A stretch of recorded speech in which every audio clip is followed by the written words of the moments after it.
नमस्ते, मेरा नाम डॉक्टर प्रेरणा गुप्ता है। मैं एक इनफर्टिलिटी और आईवीएफ एक्सपर्ट हूँ। मैंने अपनी पढ़ाई एम्स न्यू दिल्ली से करी है और मैं दिल्ली में कार्यरत हूँ। आज हम बात करेंगे fresh versus frozen embryo transfer के बारे में। हम जानेंगे इनका मतलब क्या होता है, फ्रेश ट्रांसफ़र क्या होता है, फ्रोज़न एम्ब्रियो ट्रांसफ़र क्या होता है। सेकेंडली, कौन सा मेथड बेटर है, किसमें क्या फ़ायदे हैं और क्या नुकसान है। और थर्डली, कौन से मरीज़ को कौन सा ट्रांसफ़र कराना चाहिए, किसके लिए फ्रेश बेटर है, किसके लिए फ्रोज़न बेटर है, इसके बारे में हम आज बात करेंगे। तो सबसे पहले ये फ्रेश एम्ब्रियो ट्रांसफ़र क्या होता है और फ्रोज़न एम्ब्रियो ट्रांसफ़र क्या होता है।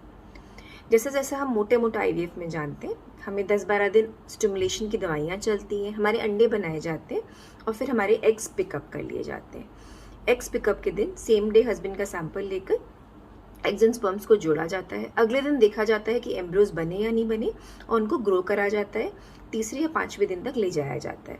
अगर इन एम्ब्रियोज को, जिनको हमने तीसरे या पाँचवें दिन ले गए हैं, अगर उसी साइकिल में उनको ट्रांसफ़र कर देते हैं तो इसको फ्रेश ट्रांसफ़र कहते हैं। लेकिन अगर इन एम्ब्रियोज को हम नहीं ट्रांसफ़र करें, सारे एम्ब्रियोज को किसी को भी ट्रांसफ़र नहीं करें, सबको फ्रीज ऑल कर दें, तो इसको हम फ्रोज़न एम्ब्रियो ट्रांसफ़र कहते हैं।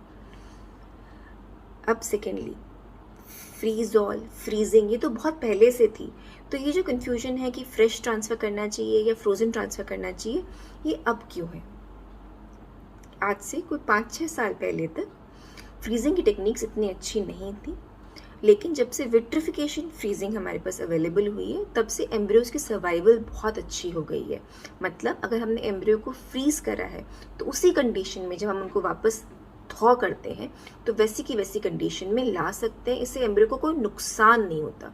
तो अब हमारे पास ऑप्शन हो गया कि हम चाहें तो एम्ब्रियोज को जब हमने बनाया है तभी ट्रांसफ़र कर दें, या उसी कंडीशन के एम्ब्रियोज को हम 1-2 महीने बाद ट्रांसफ़र कर दें। तो फिर 1-2 महीने बाद ट्रांसफ़र करने से फ़ायदा क्या होता है। जैसा कि हम जानते हैं कि जब हम ओवरीज को स्टिमुलेट करते हैं, हम ओवरी से एक अंडा नहीं बनाते, हम ओवरी से मल्टीपल एग्स बनाते हैं। जब हम ओवरी से मल्टीपल एग्स बनाते हैं तो हमारी बॉडी में हार्मोन्स ईस्ट्रोजन और प्रोजेस्टेरॉन दोनों बढ़ते हैं। प्रोजेस्टेरॉन जो हार्मोन है वो एंडोमेट्रियम को तैयार करता है इम्प्लांटेशन के लिए। अगर प्रोजेस्टेरॉन का लेवल्स हाई हो जाता है तो जब तक हमारे एग्स रेडी नहीं होते, हमारी एंडोमेट्रियम रेडी होने लग जाती है। मतलब हमारे एग्स तो पीछे चल रहे हैं, अभी हमने पिकअप नहीं करा, लेकिन हमारी एंडोमेट्रियम तैयार होने लग गई है ट्रांसफ़र के लिए। तो जब तक हमारे एग्स तीसरे या पाँचवें दिन तक पहुंचेंगे, तब तक हमारी एंडोमेट्रियम तैयार होकर आगे चली गई है। तो हमारा विंडो ऑफ इम्प्लांटेशन वो हम लूज कर देते हैं कि हमारा प्रोजेस्टेरॉन लेवल्स हाई होता है बिकॉज ऑफ स्टिमुलेशन। तो उसकी वजह से हमारी प्रेगनेंसी रेट्स फ्रेश ट्रांसफ़र में गिर सकती है, बिकॉज हमारी एंडोमेट्रियम और एग्स की एसिंक्रोनी हो गई है। सेकेंडली, कुछ पेशेंट्स में ओवेरियन हाइपोस्टिमुलेशन, जैसे पीसीओएस के पेशेंट्स हैं, उनको ओवेरियन हाइपोस्टिमुलेशन सिंड्रोम का रिस्क रहता है। अगर उनका हमने फ्रेश ट्रांसफ़र करा तो ओएचएसएस का रिस्क काफ़ी बढ़ सकता है। तो फ्रीज ऑल करके हम इसका फ़ायदा उठा सकते हैं कि हम ओएचएसएस के रिस्क से भी बच जाए और हमें प्रेगनेंसी रेट्स भी अच्छी मिल जाए। तो फ्रीज ऑल करने से हमने विंडो ऑफ इम्प्लांटेशन को हमारे तरीके से बनाया। जब हमें पता है कि हमारे पास 5वें दिन के एम्ब्रियोज हैं, तो हमने ऐसी ही एंडोमेट्रियम प्रिपेयर करी कि हमें 5वें दिन के ही हमारी लाइनिंग तैयार हो। सेकेंडली, हमने ओएचएसएस का रिस्क भी कम कर दिया। तो फ्रीजिंग के 2 मोस्ट इंपॉर्टेंट फ़ायदे ये होते हैं कि हम correct window of implantation achieve कर पाते हैं। सेकेंडली, हम ओएचएस का रिस्क रिड्यूस कर देते हैं। तो फ्रीजिंग की ये फ़ायदे हैं। तो क्या फ्रीज ऑल के नुकसान भी हैं? फ्रीज ऑल के डेफिनेटली नुकसान भी हैं। ऐसा कहना कि हर पेशेंट को फ्रीज ऑल ही करा लेना चाहिए, बिल्कुल गलत होगा।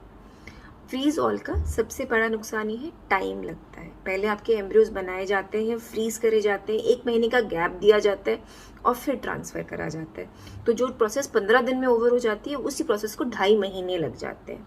सेकेंडली, फ्रीज ऑल में कॉस्ट बढ़ जाती है आपके साइकिल की, बिकॉज पहले एम्ब्रियोज फ्रीज हुए, फिर थॉ होकर ट्रांसफ़र होते हैं, तो आईवीएफ साइकिल की कॉस्ट में भी इंक्रीज आ जाता है। लेकिन क्या ये फ़ायदेमंद है?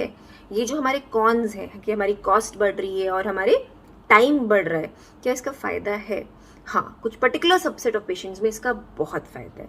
तो वो पर्टिकुलर सबसेट ऑफ पेशेंट्स हैं पीसीओएस के पेशेंट्स। अगर पीसीओएस है जिनमें मल्टीपल एग्स मिल रहे हैं, तो जिनमें ओवेरियन हाइपोस्टिमुलेशन का रिस्क काफ़ी है, तो उनमें फ्रीज ऑल स्ट्रेटजी बहुत ज़रूरी है। सेकेंडली, जिन पेशेंट्स का हमें PGTA करना है, अगर हमें एम्ब्रियोज को जेनेटिक टेस्टिंग के लिए भेजना है तो ऐसे पेशेंट्स में हमें फ्रीजॉल से ही फ़ायदा ज़्यादा होता है, बिकॉज हमें टेस्ट के रिजल्ट आने में टाइम लगता है। थर्डली, हमारे पास अगर एडिनोमायोटिक यूट्रस है, एंडोमेट्रियोटिक यूट्रस है, तो अगर हम यूट्रस को सप्रेस करेंगे और फिर ट्रांसफ़र करेंगे तो प्रेगनेंसी रेट्स बेहतर रहेंगी। तो ऐसे केसेस में भी हमें फ्रीजॉल ही करना चाहिए। And fourthly but most importantly, अगर आपका स्टिमुलेशन हुआ है on the day of HCG, अगर आपका प्रोजेस्टेरॉन लेवल्स हाई हैं, तो ऐसे केसेस में भी आपको फ्रीजॉल स्ट्रेटेजी के लिए ही जाना चाहिए। तो हमने जाना फ्रेश ट्रांसफ़र क्या होता है, फ्रोजन एम्ब्रियो ट्रांसफ़र क्या होता है। फ्रोजन एम्ब्रियो ट्रांसफ़र से एम्ब्रियोज को कोई नुकसान नहीं होता है। फ्रोजन एम्ब्रियो से जो बच्चे बनते हैं वो बिल्कुल नॉर्मल होते हैं, उनमें मिसकैरेज रिस्क नहीं होता है। फ्रोजन एम्ब्रियो ट्रांसफर कुछ subset of patient, PCOS, adenomyotic uterus, जिनको PGT कराना है, या फिर आपके प्रोजेस्टेरॉन लेवल्स हाई है, तो उन पेशेंट्स में ज़रूर इसका फ़ायदा होता है। लेकिन अगर आप इन चारों सिचुएशंस में नहीं लाई डाउन करते तो फिर आपकी प्रेगनेंसी रेट्स चाहे फ्रेश हो चाहे फ्रोजन हो इक्विवेलेंट ही रहती है। तो फ्रीजॉल इज नॉट फॉर ऑल, लेकिन अगर आप इन 4 मापदंडों में कहीं पर लाई डाउन करते हैं तो आपके प्रेगनेंसी रेट्स में काफ़ी बेहतर ला सकता है और इसका फ़ायदा आप ज़रूर उठाइए। होपफुली आपको इन्फॉर्मेशन इन्फॉर्मेटिव लगी होगी, आपने कुछ नया ही जाना होगा। इसके बारे में सवाल है तो हमें ज़रूर फ़ोन या ईमेल करिए। धन्यवाद।